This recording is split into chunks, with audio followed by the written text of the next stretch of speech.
Abra comigo a palavra de Deus no livro do Apocalipse. Livro do Apocalipse, capítulo 2. Eu vou ler o versículo 17. Apocalipse é o último livro das Escrituras. É o último livro do Novo Testamento.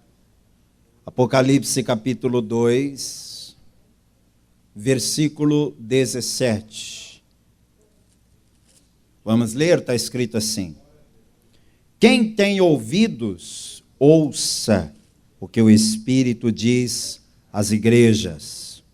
Ao que vencer, darei eu a comer do maná escondido, e dar-lhe-ei uma pedra branca, e na pedra um novo nome escrito, ao qual ninguém conhece senão aquele que o recebe.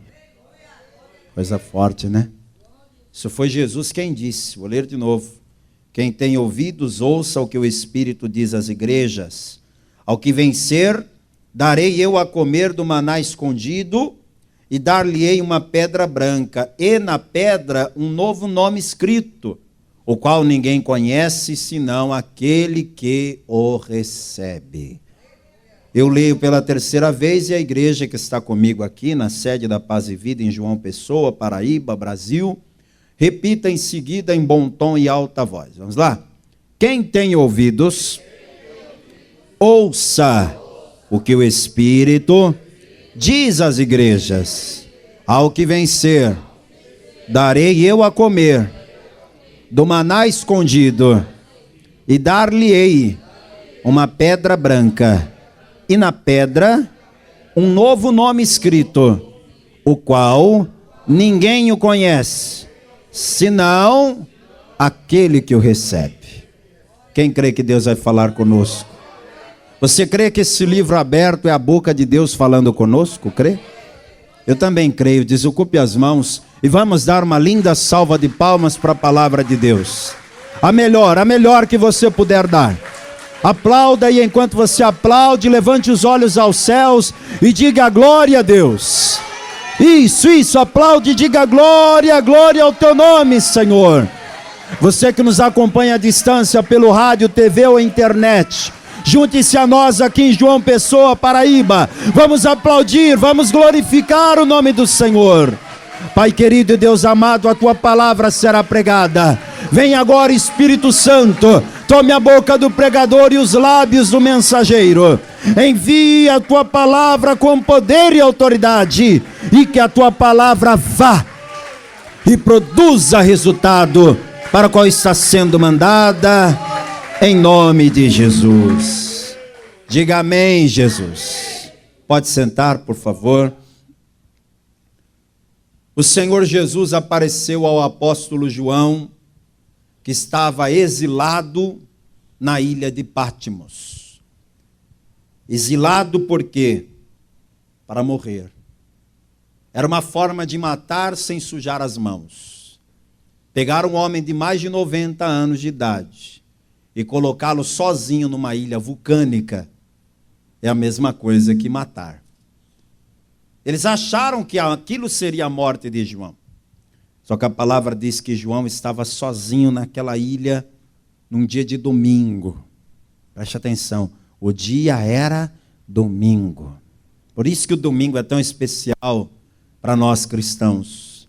Primeiro porque foi o dia que o Senhor ressuscitou, e vários acontecimentos importantes aconteceram no domingo. O Senhor Jesus apareceu para João no domingo. Poderia aparecer em qualquer dia da semana, ele estava exilado. Tanto faz para João o dia, né? Só que o Senhor Jesus apareceu no domingo para ele e disse assim: tudo que você vai ver e ouvir, escreve. E envia para 7 igrejas que estão na Ásia. E o nome das 7 cidades onde essas igrejas estavam é citado aqui no capítulo 1, versículo 11. O que vês, escreve num livro e envia às 7 igrejas que estão na Ásia: a Éfeso, e a Esmirna, e a Pérgamo, e a Tiátira, e a Sardes, e a Filadélfia, e a Laodiceia. Essas 7 igrejas existiam de fato, essas 7 cidades existiam realmente. E hoje eu quero falar com você sobre a carta enviada pelo Senhor Jesus para a igreja que ficava na cidade de Pérgamo. Repita o nome da cidade: Pérgamo. De novo, Pérgamo. Essa cidade chamada Pérgamo existiu e podemos dizer até que existe.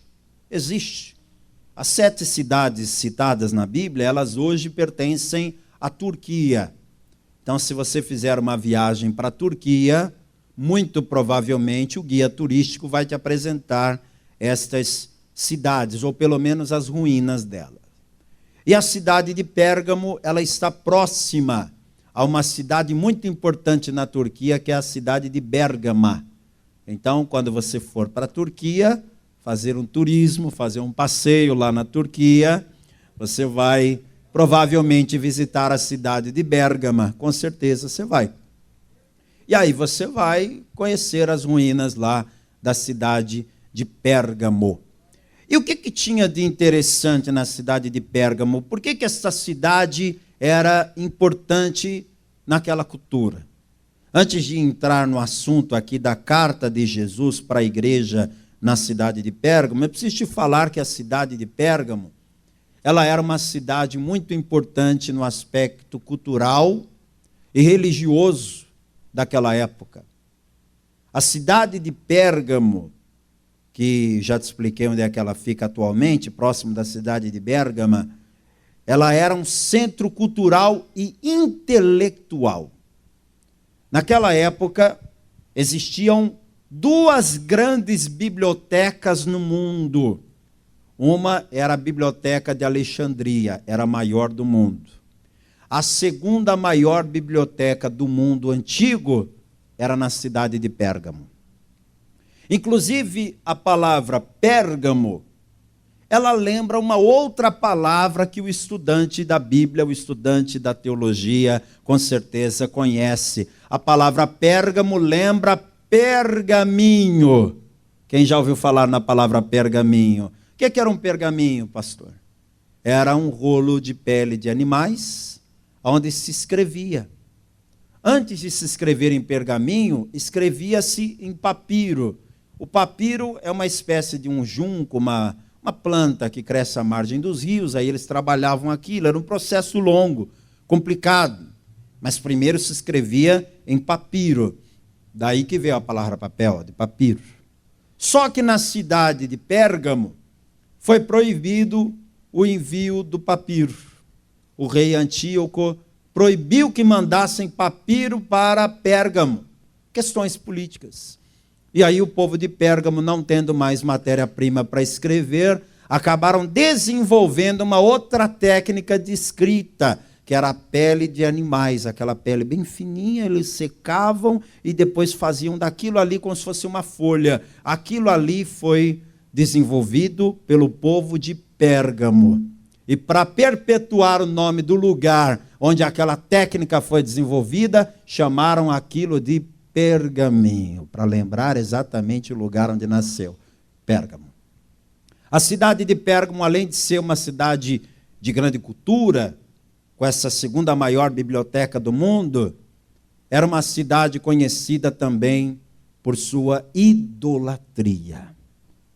Só para citar alguns, a cidade de Pérgamo era uma cidade que tinha templos, olha, para o deus grego Zeus, para o deus grego Atenas, Dionísio, Asclépio. Asclépio, na cultura grega, é equivalente ao Esculápio da cultura romana, que é aquele deus da medicina. Você provavelmente já viu o símbolo da medicina, como é, né? É uma serpente enrolada numa haste. Pois é, aquilo ali é o símbolo do Asclépio, deus da cura, ou deus da medicina, que era cultuado lá em Pérgamo. E além de cultuar esses deuses gregos, a cidade de Pérgamo cultuava muito o imperador. Na época em que a Bíblia foi escrita, essas cartas aqui foram escritas, o culto ao imperador estava no auge. E a cidade de Pérgamo acabou se tornando a sede do culto ao imperador. Então estas são as informações mais relevantes que a gente tem sobre esta cidade. O que o Senhor Jesus viu naquela cidade que ele quis explicar, alertar, instruir?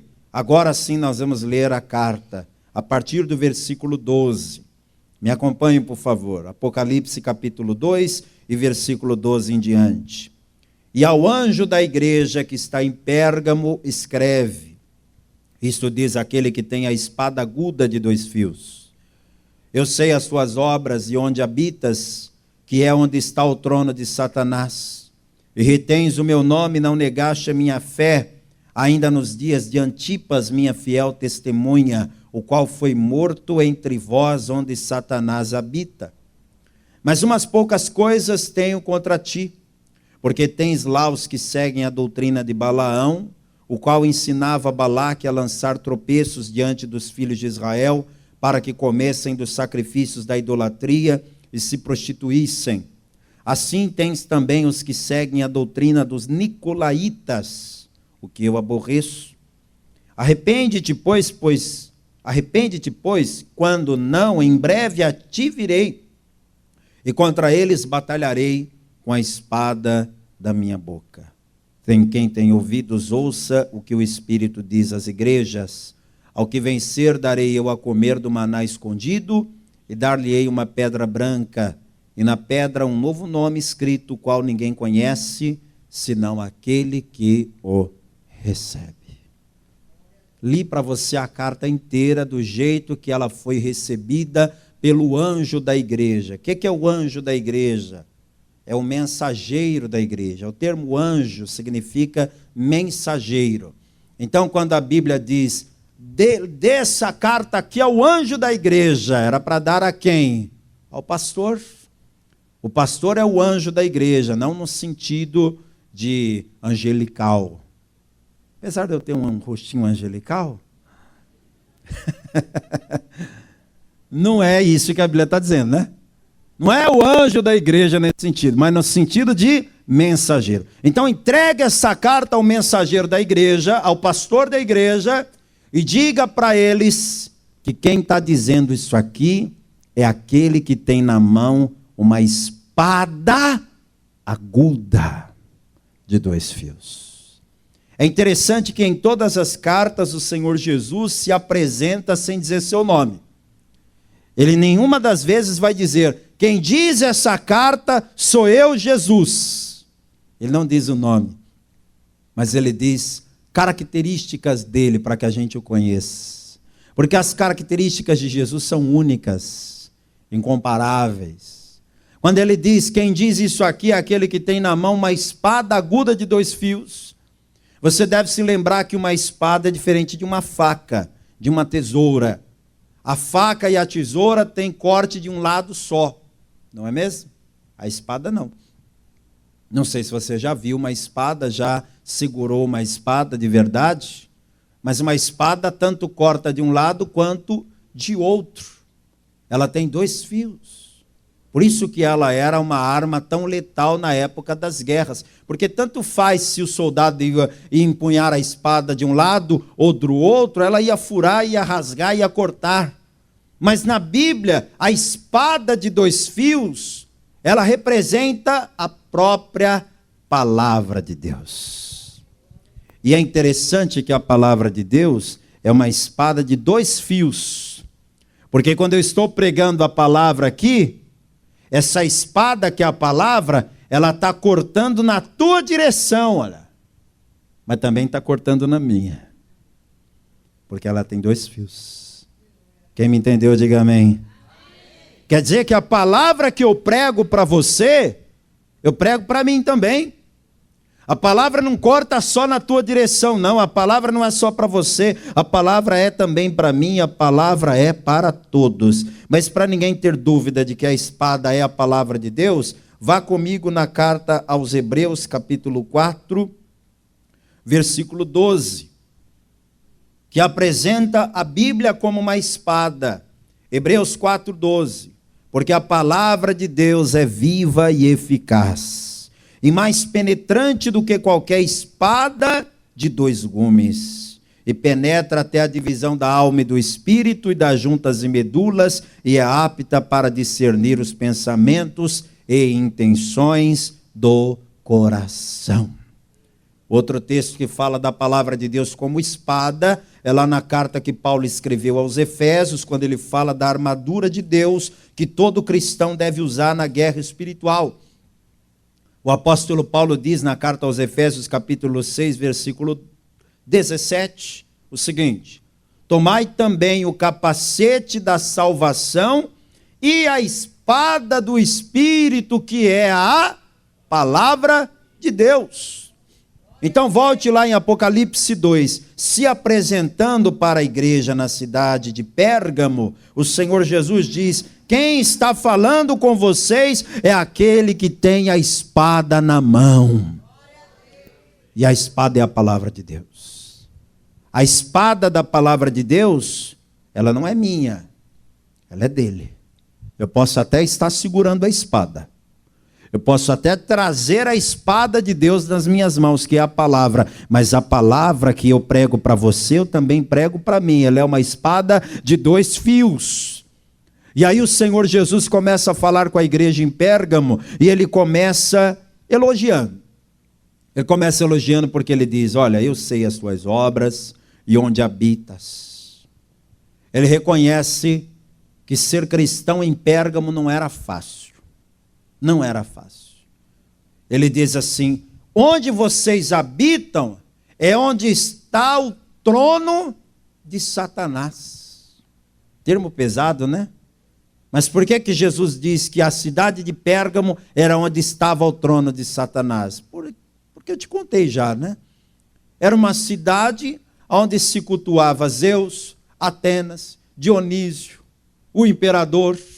Tudo aquilo ali era uma salada de altares, de templos, de ídolos. Para cada canto de Pérgamo que você ia, era um altar diferente, era um templo diferente, era uma idolatria a um ídolo diferente. Ser cristão em Pérgamo era muito complicado. E como era em Pérgamo que estava a sede do culto ao imperador, todas as pessoas eram forçadas por lei a adorar o imperador. Pastor, e se a pessoa não quisesse?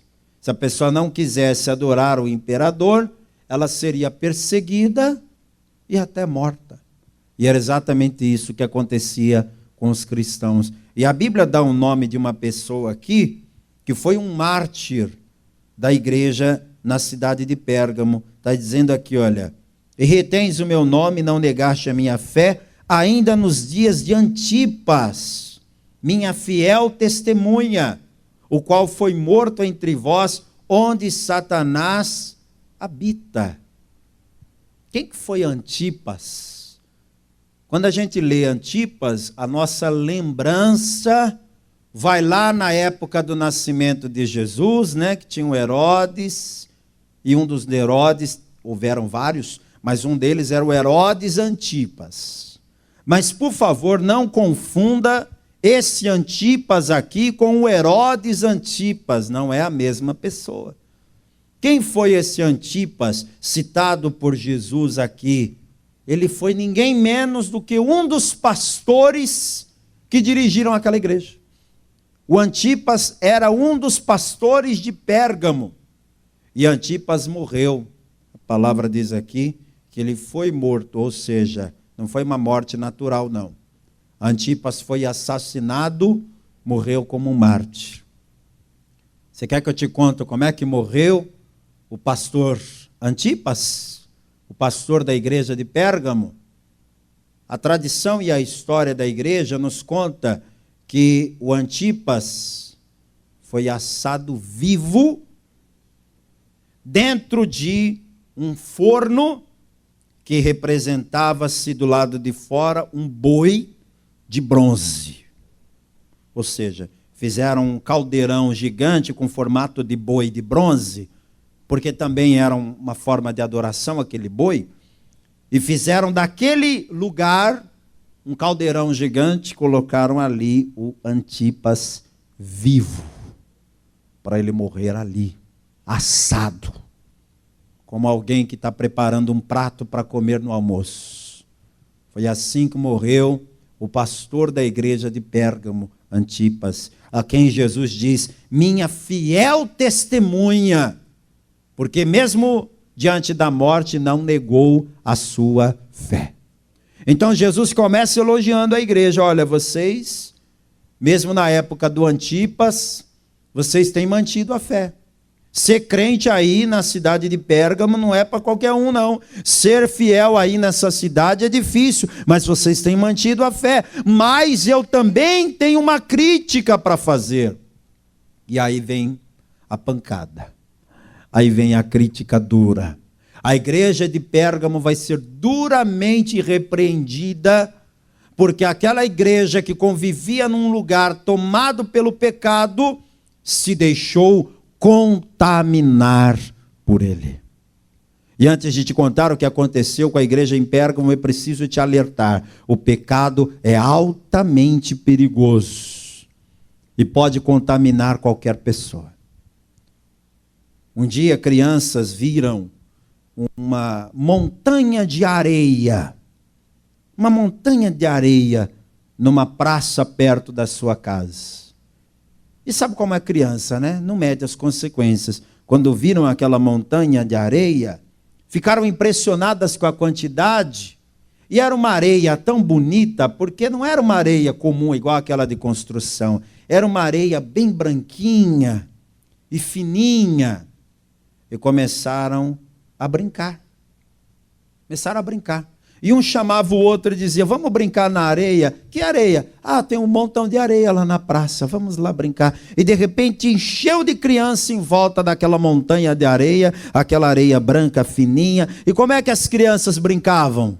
Pegavam aquele monte de areia e jogavam um no outro. E passavam na pele para ficar tudo branquinho. Acabava caindo nos olhos, caía na cabeça, na pele toda. E no final da tarde, depois de muita brincadeira, as crianças voltavam para casa, felizes, cansadas, porque brincaram muito. Passados alguns dias, as crianças começaram a adoecer. E os pais, preocupados, queriam saber o que tinha acontecido. Meu filho, o que você tem? E a criança vomitando, e com febre, e alguns dando até convulsões. E depois de um tempo, não só as crianças começaram a adoecer, mas também os adultos. Muita diarreia, muito vômito, muito mal-estar, e todo mundo adoecendo naquele vilarejo, e ninguém sabia explicar o porquê. Depois de tanta gente chegando no hospital, começaram a pesquisar. Por que está todo mundo adoecendo? É alguma virose? É alguma coisa do tipo? Aí foram olhar no bairro e viram aquela montanha de areia. E quando examinaram, aquilo não era areia.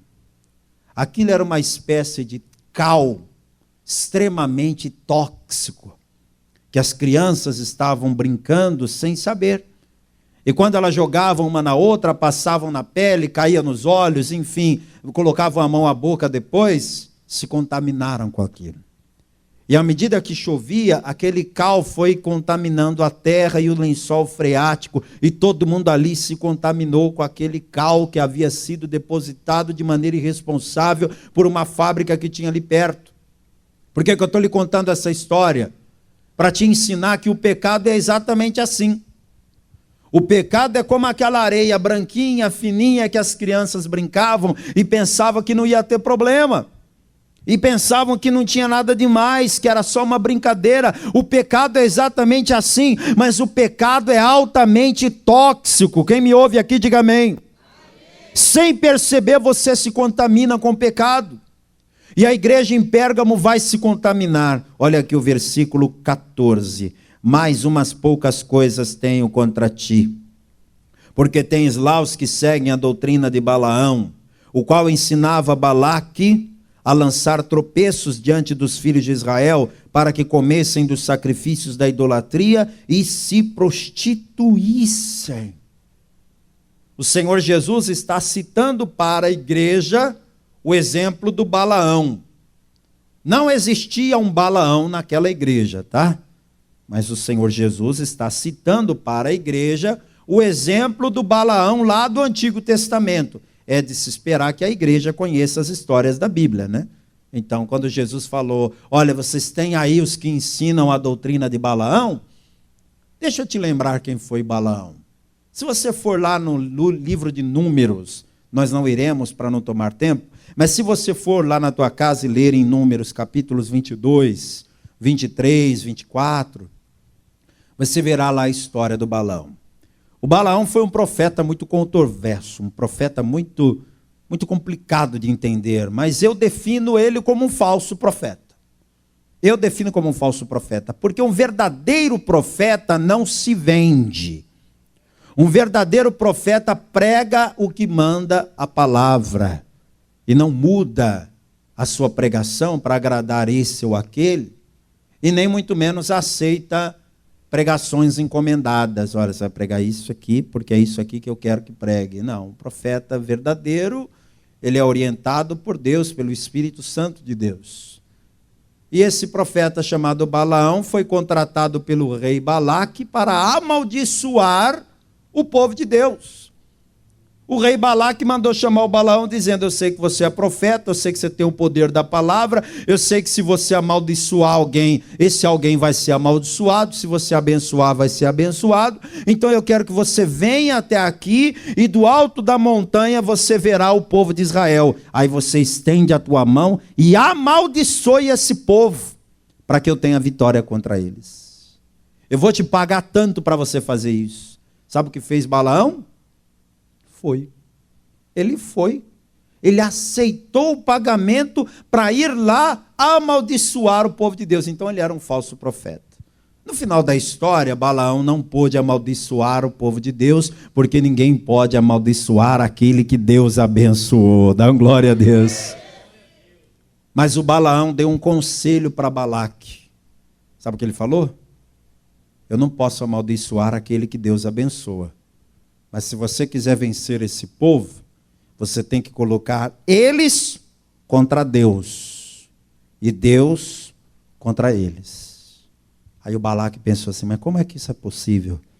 Olha, se você induzi-los a sacrificar aos ídolos, se você induzi-los a se prostituírem, aí Deus vai ficar contra eles, porque Deus não aprova a idolatria. Deus não aprova a imoralidade. Então leve esses homens a praticar essas duas coisas, a idolatria e a imoralidade. Dessa forma Deus ficará contra eles e você os vencerá. E foi exatamente isso que fez o rei Balaque e venceu o povo de Israel dessa forma. Então quando Deus fala, olha, vigia, porque aí na igreja de Pérgamo tem os que ensinam a doutrina de Balaão. O que era essa doutrina de Balaão? Dentro da igreja de Pérgamo, era uma pregação mentirosa que estava circulando no meio da igreja, de que o importante é ter fé, não importa em quem, não importa quantas expressões de fé uma pessoa tenha, o importante é que tenha fé. E na cidade de Pérgamo havia uma pluralidade de adoração, adoração a Zeus, adoração a Dionísio, adoração a Atenas, adoração ao imperador e adoração a Deus. E aí os que ensinavam a doutrina de Balaão diziam, olha, vocês podem adorar a Deus, podem adorar a Jesus, mas se vocês quiserem ir lá no templo de Atenas, de Dionísio, de Asclépio, não tem problema. Sabe, minha gente, o diabo é astuto. Astúcia é a habilidade em enganar. O diabo tem uma habilidade incrível para enganar. Às vezes ele age do lado de fora e às vezes ele age do lado de dentro. Do lado de fora da igreja, o diabo age colocando a perseguição contra a igreja. E do lado de dentro, ele age colocando pregações falsas, pregações mentirosas. Toda vez que alguém disser para você, o importante é ter fé, não importa se você crê em Jesus, ou se você crê numa imagem, ou se você crê numa entidade, o importante é que você tem fé. Está errado? Não! Não é assim que Deus trabalha. Você só pode ter fé no Deus que fez os céus e a terra, o Deus criador do universo. Você só pode ter fé naquele que morreu na cruz para te salvar dos teus pecados. Passou disso aí, é idolatria. Nem pode adorar a ídolos de imagens de escultura, nem a pessoas vivas, porque o imperador estava vivo. E tinha um templo para ele ser adorado, ele vivo e sendo adorado. E essa idolatria era uma das coisas que contaminou a igreja. Tinha gente dentro da igreja de Pérgamo que olhava para a idolatria e não via nada de errado. Você acredita se eu te disser que na igreja de hoje também tem? Tem pessoas que olham para a idolatria que existe no Brasil e vê com bons olhos. O pessoal lá de tal lugar é tão devoto, né? É bonito de ver, né? Tem gente que admira. Eu acho a coisa mais linda aquele pessoal fazendo isso ou fazendo aquilo, e eu não vou nem dar muitos detalhes para não ser mal interpretado. Mas alguém pode dizer, eu acho tão bonito, é uma expressão de fé, até me emociono quando eu vejo a notícia no jornal, daquela multidão de pessoas atrás daquele ídolo, ou adorando aquela imagem. Tome cuidado, viu? Não vá você se enganar com essa doutrina de Balaão. Versículo 15. Assim tens também os que seguem a doutrina dos nicolaítas, o que eu também aborreço. Nicolaítas. O que eram os nicolaítas? Os nicolaítas eram os seguidores de Nicolau. Você sabe quem foi Nicolau? Nicolau foi um dos 7 diáconos da igreja. Quando você vai lá em Atos 6, você tem a informação de que os apóstolos consagraram 7 diáconos. Só que desses 7 diáconos, a gente sabe que 2 se destacaram, que foram uma bênção. O Estevão, que foi o primeiro mártir, e o Filipe. O Filipe que depois se tornou até um evangelista e ganhou muitas almas. E os outros 5? Os outros 5 a gente não tem muita notícia deles não. Mas esse Nicolau aqui deu trabalho. Esse Nicolau aqui se desviou de um jeito que ele começou a ser usado pelo diabo. Eu já te falei que o diabo age em 2 frentes, do lado de fora e do lado de dentro. Do lado de fora causando perseguição na igreja, e do lado de dentro causando pregações heréticas, mentirosas, enganatórias. Sendo Nicolau um diácono, ele tinha influência dentro da igreja. Sabe o que o Nicolau começou a pregar? Ele começou a pregar para o povo que, olha, uma coisa é a vida espiritual, outra coisa é a vida sexual, a vida material, o corpo. O corpo é uma coisa, espírito é outra. Eu posso ter o meu espírito puro diante de Deus, e o que eu fizer com o meu corpo não tem nada a ver com o meu espírito. Em outras palavras, sabe o que o Nicolau pregava? Nicolau pregava que a pessoa podia ter a vida promíscua que quisesse, podia se prostituir do jeito que tivesse vontade, que isso não interferiria na sua comunhão com Deus, e muito menos na sua salvação. Ele pregava que para uma pessoa ser salva, bastava que ela cresça em Jesus. Crê em Jesus? Está salvo. Você quer ter 1, 2, 3, 4, 5 mulheres? Ou homens? Não, isso tanto faz. O importante é que você tem fé em Jesus, então você vai ser salvo. Pode viver na fornicação? Pode. Pode viver na prostituição? Não tem problema. Adulterar? O que tem? Pode. O importante é que você crê em Jesus, no final você vai ser salvo. E essa doutrina dos nicolaítas começou a contaminar a igreja de Pérgamo. Quem está me entendendo aqui? Aí a igreja foi se contaminando. E começou a ter um monte de gente lá que dizia, porque vamos falar a verdade aqui? É uma pregação boa demais aos ouvidos, né? Então quer dizer que pode? Pode. Que maravilha, eu estou perdendo um tempo então, achei que não podia.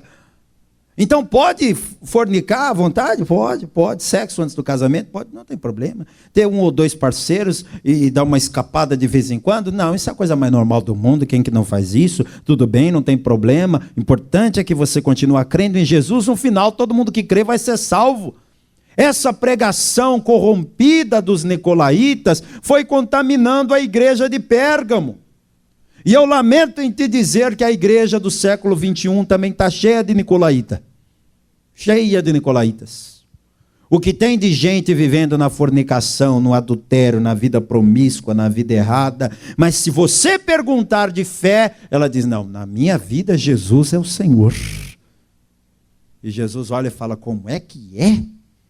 Eu sou Senhor na sua vida e você vivendo desse jeito? Você tem que mudar essa tua definição de cristianismo. Porque ser cristão não é só carregar a Bíblia. Ser cristão não é só vir na igreja aos domingos. Ser cristão não é só cantar música gospel. Ser cristão é viver uma vida reta, em santidade na presença de Deus. Ser cristão é viver com a vida no altar. Ser cristão é fugir da aparência do mal.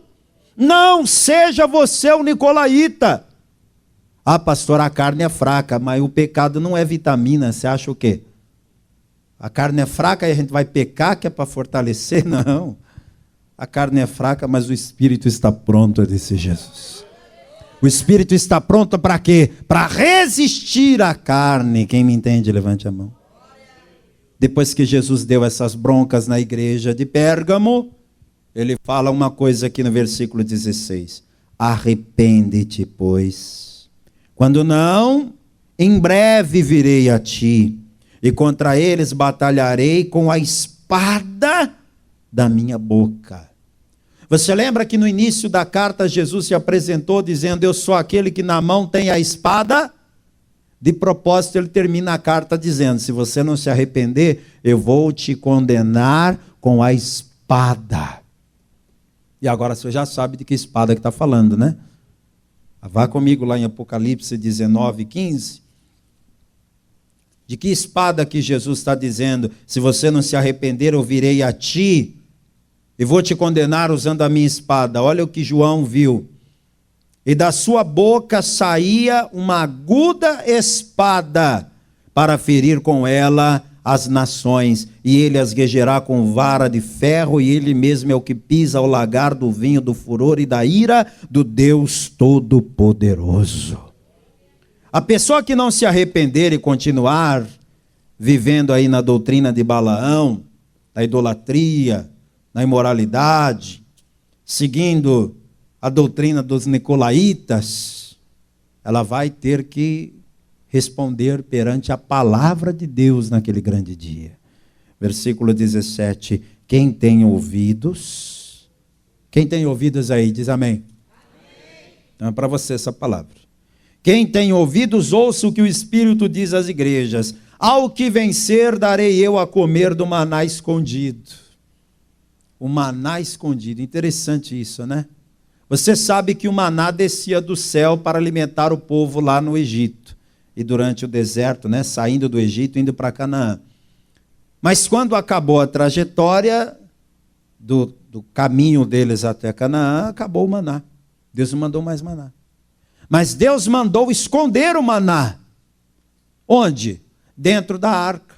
Se você for lá olhar o texto que manda Moisés construir a arca, não a arca de Noé, não confunda a arca com essa arca, não. A arca da aliança. Moisés fez a arca da aliança e Deus mandou colocar dentro da arca da aliança as tábuas da lei, a vara de Arão que floresceu e uma porção do maná. E como é que a arca da aliança ficava? Fechada, com uma tampa chamada propiciatório. Então o maná escondido é o maná que estava lá dentro da arca. E onde é que está essa arca? Ninguém sabe. Mas vai chegar um dia que Deus vai mostrar essa arca para todos nós. E ele vai abrir essa arca e vai pegar desse maná escondido lá e vai servir o maná escondido para todos aqueles que vencerem. E aí eu termino dizendo uma coisa interessante. Dar-lhe-ei uma pedra branca. E na pedra um novo nome escrito, o qual ninguém conhece, senão aquele que o recebe. Isso aqui a gente tem que interpretar de acordo com o contexto da época. Pedra branca, circule aqui essa pedra branca, sabe o que se tratava? Naquela época, quando uma pessoa era processada na justiça, você sabe, um processo judicial só pode ter dois fins. Ou vai ser absolvição, ou vai ser condenação. Quando a pessoa era condenada, ela recebia uma pedra escura. Uma pedra escura, preta ou de uma cor bem escura. E aquela pedra na mão da pessoa com seu nome escrito era um sinal de condenação. Mas quando a pessoa era absolvida, ela recebia uma pedra branca. E naquela pedra escrito o nome dela. Então, quando uma pessoa saía da audiência, saía do tribunal, segurando uma pedra branca na mão com o seu nome, o que aquilo significava? Que ela estava absolvida de toda condenação. Aquela pedra branca também servia como acesso em eventos especiais da alta sociedade da época. Se chegasse em qualquer lugar com uma pedra branca daquela, as portas se abriam para você entrar. Trazendo isso para o contexto espiritual, Jesus é essa pedra branca. Porque você e eu recebemos através de Jesus a absolvição total. A palavra diz, portanto, agora nenhuma condenação há para os que estão em Cristo Jesus. É através de Cristo que você é absolvido de todo pecado. E é através de Cristo que as portas do céu se abrem para você entrar. Toda a igreja fique de pé, por favor. Feche os seus olhos agora. Eu quero falar com você que está aqui esta noite, que ouviu essa palavra e entendeu o que Deus está dizendo. Você precisa se entregar a Jesus. Você não pode deixar essa oportunidade passar. Não caia nessa ilusão. Outro dia eu entrego a vida para Jesus, hoje eu vim só visitar, hoje eu vim só ver como é, não quero decidir nada hoje. Não caia nessa, não. O teu dia de salvação é hoje. A hora que Deus escolheu para te salvar é esta. Esta é a hora, esse é o dia, esse é o momento. Se aqui nesse culto tem alguém que ainda não é salvo, se aqui nesse culto tem alguém que ainda não recebeu a Cristo como único Senhor e Salvador, hoje Jesus está te chamando. Você quer entregar a sua vida para Jesus? Quer receber a Cristo como único Senhor, como único Salvador? Levante a sua mão bem alto se tem alguém aqui que quer entregar a vida para Jesus hoje. Pastor, eu quero. Eu quero o meu nome escrito no livro da vida. Pastor, eu quero salvação. Eu quero vida eterna. Tem alguém aqui que quer entregar a vida para Jesus? Não fique com vergonha não, levante a sua mão bem alto. Se tem alguém, faça isso. Ou talvez você já entregou a vida para Jesus, mas se afastou da casa do Pai, dos caminhos do Senhor. Você estava caminhando na fé, estava firme com Jesus, mas aí tropeçou na caminhada. Se afastou dos caminhos do Senhor. O Pai está te chamando de volta, Ele está dizendo, filho, volta. Volta para a casa do Pai, volta para os braços do Pai. Tem alguém aqui nesse culto que está afastado ou afastada dos caminhos do Senhor e quer voltar para Jesus, se reconciliar com Jesus? Levante a sua mão agora, se tem alguém aqui afastado. Tem alguém? Então deixa eu falar com você. Você que está me acompanhando aí à distância, pelo rádio, pela TV, pela internet, no meu canal do YouTube, PR Ademir Pereira. Quer entregar a vida para Jesus aí onde você está? Quer voltar para Jesus? Quer reatar a sua aliança com Cristo? Você pode fazer isso agora, de qualquer lugar que você estiver. Eu vou dobrar meus joelhos aqui no altar da sede da Paz e Vida em João Pessoa, Paraíba, Brasil. E você, em qualquer lugar do Brasil ou do mundo, se quiser se entregar a Jesus e puder dobrar os joelhos como eu estou fazendo, faça isso agora. Você que está em casa, dobra o teu joelho aí, você está em casa mesmo. Você está no trabalho, mas está num ambiente aí que dá para ajoelhar, faça isso agora. Está aí no teu escritório, dobra teu joelho aí agora. Pastor, eu estou no presídio ouvindo pela rádio. mas você pode agora dobrar o teu joelho aí no meio dessa cela e se entregar a Jesus. Ou talvez você está me ouvindo no hospital, não pode ajoelhar, está dirigindo, não dá para ajoelhar, está no meio de um transporte público agora, várias pessoas à sua volta, você está com fone no ouvido, ou está assistindo pelo celular, não dá para ajoelhar aí onde você está, mas você pode pôr a mão sobre o coração.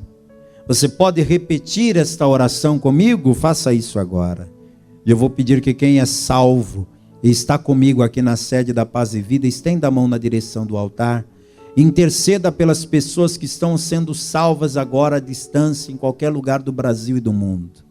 E você que quer entregar a vida a Jesus ou voltar a Jesus, com a mão sobre o coração, ore dizendo: meu Deus e meu Pai, eu ouvi a tua palavra e reconheço que não posso viver nem mais um minuto longe da tua presença.